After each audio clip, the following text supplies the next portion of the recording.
2026 টি-20 বিশ্বকাপ থেকে বাদ পড়েছে বাংলাদেশ।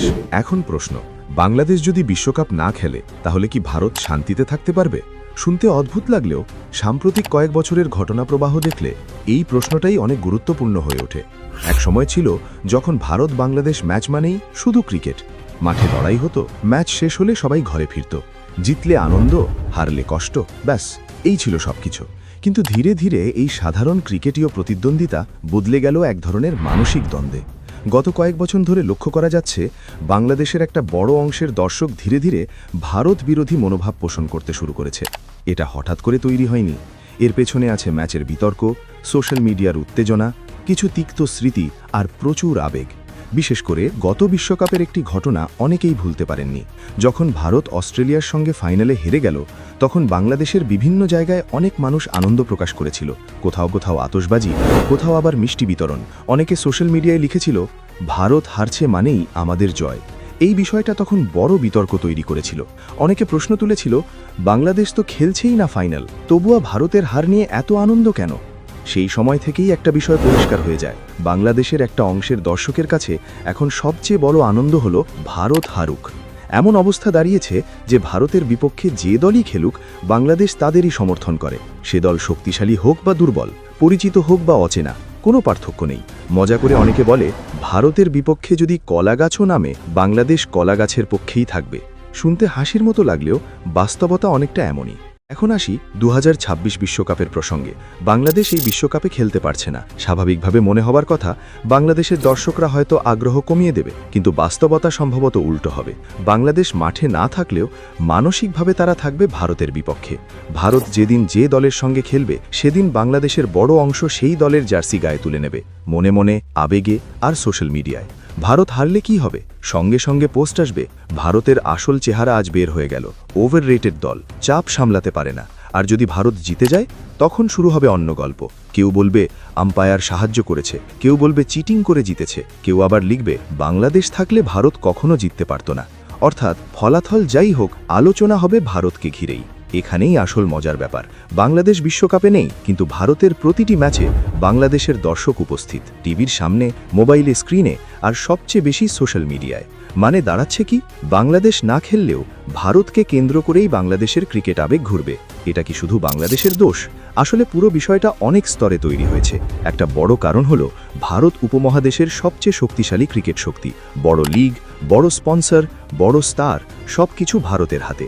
স্বাভাবিকভাবেই ছোট বা মাঝারি শক্তির দলগুলো অনেক সময় মনে করে যে সব সুবিধে শুধু ভারতের জন্য। এই ধারণা থেকেই জন্ম নেয় ক্ষোভ, আর ক্ষোভ জমতে জমতে একসময় রূপ নেয় বিরোধিতায়। আরেকটা বড় কারণ হলো social media. Facebook, YouTube, TikTok, এই প্ল্যাটফর্মগুলোতে এখন ক্রিকেট মানেই যুদ্ধ। একটা ছোট্ট ক্লিপ, একটা মিম, একটা স্ট্যাটাস, আর সঙ্গে সঙ্গে হাজার হাজার কমেন্ট। কেউ কাউকে ছাড় দিতে রাজি নয়। ভারতের কিছু সমর্থক বাংলাদেশকে ট্রল করে, বাংলাদেশের কিছু সমর্থক ভারতকে ট্রল করে। এই ট্রল যুদ্ধ থেকেই তৈরি হয় বিষাক্ত পরিবেশ। মাঠের ক্রিকেটের চেয়ে এখন বেশি গুরুত্বপূর্ণ হয়ে গেছে অনলাইন জয়। এই অনলাইন যুদ্ধের মধ্যেই ধীরে ধীরে বাংলাদেশের একটা অংশের দর্শকের কাছে ভারতের হার মানেই ব্যক্তিগত বিজয়। এটা কিন্তু ক্রিকেটের স্বাভাবিক সৌন্দর্যের সঙ্গে যায় না, কারণ ক্রিকেট মূলত খেলার আনন্দ, দক্ষতার লড়াই আর সম্মানের প্রতিযোগিতা। কিন্তু এখন অনেকের কাছে ক্রিকেট মানে কে কাকে অপমান করতে পারল। 2026 বিশ্বকাপে বাংলাদেশ না থাকলে বাস্তবে মাঠে বাংলাদেশের কোনো প্রতিনিধি থাকবে না, কিন্তু ভার্চুয়ালি বাংলাদেশ থাকবে প্রতিটি ভারত ম্যাচে, স্ট্যাটাসে, কমেন্টে, ভিডিওতে, লাইভ চ্যাটে, সবখানে। ভারত যদি গ্রুপ পর্বে হারে, উৎসব। সেমিফাইনালে হারে, আরও বড় উৎসব। ফাইনালে হারলে তো কথাই নেই। আর যদি ভারত চ্যাম্পিয়ন হয়ে যায়, তখন অনেকে বলবে বিশ্বকাপ ফিক্সড, আইসিসি ভারতের হাতে, সব স্ক্রিপ্টেড। মানে কোনো অবস্থাতেই ভারতের জন্য শান্তি নেই। এই কারণেই বলা যায়, বাংলাদেশ বিশ্বকাপ না খেলবেও ভারত শান্তিতে থাকতে পারবে না। তবে এখানে একটা বড় প্রশ্ন আছে, এই বিরোধিতা কি সত্যিই বাংলাদেশের ক্রিকেটের উপকার করছে? যখন আমরা সারাক্ষণ অন্য দলের হার নিয়ে আনন্দ করি, তখন কি আমরা নিজের দলকে শক্তিশালী করার কথা ভাবছি? যখন আমরা ভারতের ব্যর্থতা খুঁজি, তখন কি আমরা বাংলাদেশের দুর্বলতা ঠিক করার চেষ্টা করছি? আসলে নয়। এই মানসিকতা আমাদের ধীরে ধীরে পিছিয়ে দিচ্ছে, কারণ বড় দলকে হারাতে হলে আগে বড় দল হতে হয়। শুধু ট্রল করে, শুধু বিদ্বেষ ছড়িয়ে কখনো শক্তিশালী হওয়া যায় না। বাংলাদেশ ক্রিকেটের ইতিহাসে অনেক সুন্দর মুহূর্ত আছে, অনেক গর্ব করার মতো জয় আছে। সেই গর্বকে সামনে নিয়ে যাওয়ার বদলে আমরা যদি শুধু অন্যের হার নিয়ে মেতে থাকি, তাহলে নিজের উন্নতি থেমে যাবে। ভারতকে ভালোবাসতেই হবে এমন কোনো কথা নেই, ভারতের সমর্থক হতেই হবে এমন বাধ্যবাধকতাও নেই। কিন্তু ক্রিকেটকে ক্রিকেট হিসেবে দেখলে সবাই উপভোগ করতে পারবে, প্রতিযোগিতা থাকবে কিন্তু ঘৃণা নয়। শেষ পর্যন্ত একটা কথাই বলা যায়, 2026 বিশ্বকাপে বাংলাদেশ না খেললেও ভারতকে ঘিরে বাংলাদেশের আলোচনা থামবে না।